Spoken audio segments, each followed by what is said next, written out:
This video is to show you how to add personalized options to your products. Adding personalized options works for either simple or variable products. So once you've filled in all the other settings, you need to come down and you need to find the add-ons tab. Here you would need to click new add-on.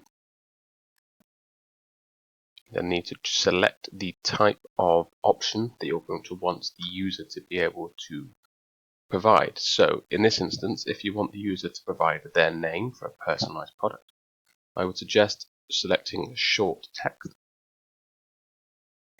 You can then limit this option, so you can say it can be any text, it can only be letters, numbers, only letters or numbers, or an email address. For instance, if you're looking to get an email address from a user, you then need to add a title. So this would be, for example, your name.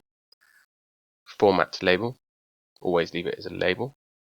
Heading or hide are options too, so if you want to have a heading, you can have that, or you can simply hide it.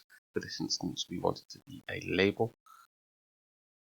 We can make it a required field.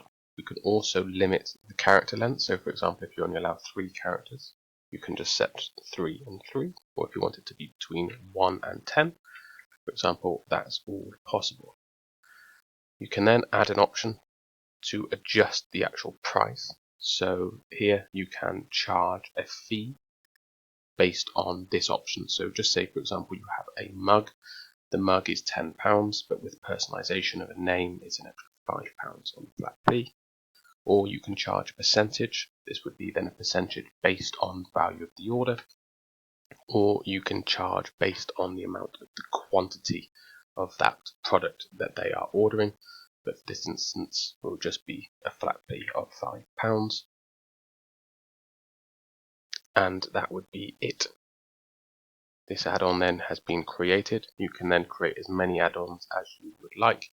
It doesn't just need to be the one. So then I can have an option, say, of a checkbox, or let's use a checkbox. I can then have it as a drop-down or a radio button. So for this instance, it would be a radio button. I can say then font, and then I can add as many options of font as I would like. So I can say Open Sans. I can add another option, and I can go Times New Roman.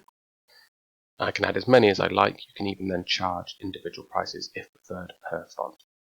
Again, as with any product, always remember to save it as a draft if you want to come back and edit it later, or you can submit it for admin approval.